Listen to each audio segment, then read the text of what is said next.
Good morning students. Today we are going to start from question number 5 of exercise 6.4. Let's start the question.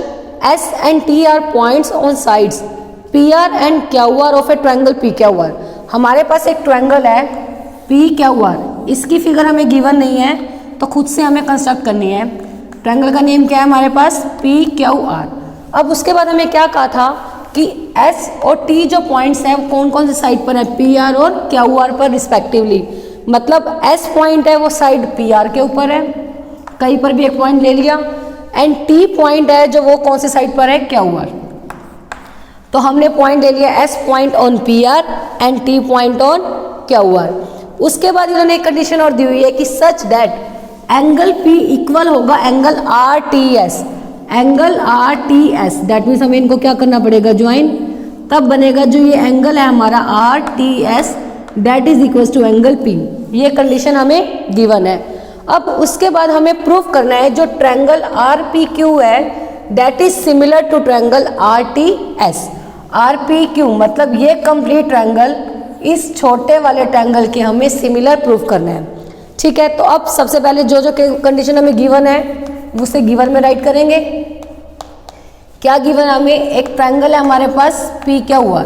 तो इन triangle PQR हमारे पास given condition है angle P is equal to angle RTS. एक condition ये given है. उसके बाद हमें प्रूफ करना है. टू प्रूव क्या चीज प्रूफ करनी है? Triangle RPQ is similar to triangle RTS. तो अब देखते हैं कि इन दो ट्रायंगल को हमें सिमिलर प्रूफ करना है. कौन सा क्राइटेरिया यूज होगा इसमें? तो लेट्स स्टार्ट द प्रूफ. जो दो ट्रायंगल हमने सिमिलर प्रूफ करने हैं उनको लेके चलते हैं. In triangle RPQ and triangle RTS. अब इन दो ट्रायंगल को हमें सिमिलर प्रूफ करना है. अब उसमें हमें दिख रहा है जो एंगल R है वो दोनों में कॉमन है. RTS ट्रायंगल में भी एंगल R आ रहा है और एंगल PQR में भी कौन सा ट्रायंगल है? ट्रायंगल PQR में भी कौन सा एंगल है? Angle R. दोनों में एंगल R कॉमन है तो एक एंगल तो ये इक्वल हो गया. और सेकेंडली इस ट्रायंगल का एंगल P और छोटे वाले का एंगल T ये दोनों में इक्वल गिवन है. जब किसी भी एक ट्रायंगल के दो एंगल दूसरे ट्रायंगल के दो एंगल के इक्वल हो जाएंगे तो एंगल सिमिलैरिटी से दोनों ट्रायंगल आपस में कैसे हो जाएंगे? सिमिलर. तो बस यही हमें राइट करना है. So angle R equals to angle R common. और क्या गिवन है हमें? एंगल P और RTS. RPQ का एंगल P और RTS का एंगल RTS मतलब एंगल T. ये हमें गिवन है कंडीशन. तो ये हमने इसको राइट कर लिया. तो अब दो एंगल इक्वल हो गए तो कौन सा क्राइटेरिया यूज हो गया? So by angle similarity criterion. कौन सा triangle? Triangle RPQ is similar to triangle RTS. ठीक है, तो हमने प्रूफ करना था कि दोनों ट्रायंगल कैसे होने चाहिए? सिमिलर. वो हमने प्रूफ कर दिया by which rule? Angle. Hence proved. एक बार फिर से देखते हैं. हमारे पास गिवन था एक ट्रायंगल PQR. उसमें कहा था कि PR साइड के ऊपर एक पॉइंट है S एंड QR साइड के ऊपर एक पॉइंट है T. अब उसके बाद हमें कंडीशन दी कि एंगल जो P है that is equal to angle RTS. मतलब ये दो एंगल हमें आपस में इक्वल गिवन है. अब इसमें दो ट्रायंगल कंस्ट्रक्ट हो रहा है, एक तो ये वाला और एक ये वाला. इस स्मॉल ट्रायंगल को हमने बड़े वाले ट्रायंगल के सिमिलर प्रूफ करना है. तो हमने इसे कौन से क्राइटेरिया से प्रूफ किया? एंगल. कैसे? हमारे पास एंगल R दोनों ट्रायंगल में कॉमन आ रहा था. ये वाला एंगल इस एंगल के इक्वल हमें गिवन है. तो जैसे ही दो एंगल इक्वल हो गए तो बोथ ट्रायंगल्स आर सिमिलर. आप इसे नोट कर लो. Now next question number 6 is in the given figure if triangle AB is congruent to triangle ACD. अब ये फिगर हमें गिवन है. आपकी बुक में आपको गिवन मिलेगी कि ट्रायंगल ABE मतलब जो ये ट्रायंगल है ये ट्रायंगल कॉन्ग्रेंट है ट्रायंगल ACD इस ट्रायंगल के. ठीक है, ये वाला ट्रायंगल जो हमारा है this triangle is congruent to this triangle. ठीक है, हमें प्रूफ करना है जो ट्रायंगल ADE मतलब ये ऊपर वाला जो ट्रायंगल है ये कंप्लीट ट्रायंगल के सिमिलर होगा. इस ट्रायंगल को इस ट्रायंगल के सिमिलर कॉन्ग्रेंट हमें गिवन है और इस ट्रायंगल को पूरे ट्रायंगल के सिमिलर हमें प्रूव करना है। तो गिवन कंडीशन हमारे पास सिंबल यही है कि दोनों ट्रायंगल आपस में कैसे हैं, कॉन्ग्रुएंट। प्रूफ करना है ADE को सिमिलर ट्रायंगल ABC के। तो इसे हम कैसे करेंगे, लेट्स स्टार्ट द प्रूफ। सबसे पहले जो हमें कंडीशन गिवन है उसको लेके चलते हैं। हमारे पास गिवन है कि ट्रायंगल ABE कॉन्ग्रुएंट है ट्रायंगल ACD के। दो ट्रायंगल आपस में कॉन्ग्रुएंट है। हमें पता है कोई भी दो ट्रायंगल अगर कॉन्ग्रुएंट होते हैं तो उसके कोरस्पॉन्डिंग पार्ट्स कैसे होते हैं, इक्वल होते हैं। तो अब हमें जब इन दो ट्रायंगल को सिमिलर दिखाना है तो उसके लिए हमारे पास कोई भी वैल्यू इक्वल नहीं है। मतलब हमें प्रूफ करना है ADE को सिमिलर इसके। एक चीज़ तो हमें पता है कि एंगल A दोनों में कॉमन है, एक चीज़ तो आ गई angle A equal to angle A। But उसके अलावा ना हमारे पास कोई और एंगल इक्वल गिवन है, ना ही कोई साइड्स हैं कि जिसकी रेशियो हमारे पास इक्वल हो। तो वो रिजल्ट हम कहाँ से निकालेंगे, इस रिजल्ट से कि दोनों ट्रायंगल आपस में कैसे हैं, कॉन्ग्रुएंट। अब जब दो ट्रायंगल कॉन्ग्रुएंट है तो इसके कोरस्पॉन्डिंग पार्ट्स इक्वल। तो क्या हम ले सकते हैं कि AB किसके इक्वल आ जाए, AC। दोनों ट्रायंगल इक्वल है, then we take AB equals to AC by which rule, by CPCT, corresponding parts of congruent triangles. इसी तरह हम ले सकते हैं AE और AD। अब आप सोच रहे होगे कि BE और CD भी ले सकते थे, बट हमने ये दो जो साइड्स इसलिए लिए हैं ताकि इनको हम इस ट्रायंगल में जिनको हमने सिमिलर प्रूफ करना है उसमें यूज कर सके। अब BE और CD अगर हम लेते हैं वो इन ट्रायंगल्स का पार्ट है ही नहीं, तो इसलिए हमने BE और CD को यूज नहीं किया। कौन कौन सी साइड लिया हमने, AB और AC, AE और AD, by which rule, by CPCT। ठीक है। अब इसमें तो हमारी साइड्स कैसी होती हैं, इक्वल, जब दो ट्रायंगल कैसे होते हैं, कॉन्ग्रुएंट। बट हमें तो क्या प्रूफ करना है, सिमिलर। सिमिलर में हमें पता है साइड्स इक्वल नहीं होती, साइड्स प्रोपोर्शनल होती हैं। दैट मीन्स साइड की रेशियो इक्वल होती है। तो यहाँ से अब इसको हम ऐसे लिख सकते हैं AB by AC equals to 1। क्यों, क्योंकि अगर इसके साथ मल्टीप्लाई में हम 1 लिख दे तो कोई इफेक्ट तो पड़ेगा नहीं। तो हमें AC को डिवाइड में लेके जाना है। मल्टीप्लाई हमें पता है चेंज किस में हो जाती है, डिवाइड में। तो AB के बाय में आ जाएगा AC, वो किसके इक्वल बच जाएगा, 1। तो इसलिए हम इसे ऐसा राइट कर सकते हैं। This is our equation number 1। Same ऐसे ही AD बाय में AE हम लिख सकते हैं। वो कैसे कि मैं इसके साथ लगा दूं 1 तो 1 यही रह जाएगा, मल्टीप्लाई चेंज इनटू डिवाइड। तो हम इसको भी यूज कर सकते हैं। अब फ्रॉम इक्वेशन 1 एंड 2 से क्या रिजल्ट हमारे पास आ रहा है कि AB बाय AC भी 1 के इक्वल है, AD बाय AE भी 1 के इक्वल है। जब दोनों वैल्यूज सेम वैल्यूज के इक्वल है तो दैट मीन्स वो आपस में भी कैसी होंगी, इक्वल। या हम कह सकते हैं कि दोनों इक्वेशंस में जब एक साइड सेम है तो दूसरी साइड भी कैसी होंगी, सेम ही होंगी। तो from equation 1 and 2 AB by में AC that is equals to AD by में AE।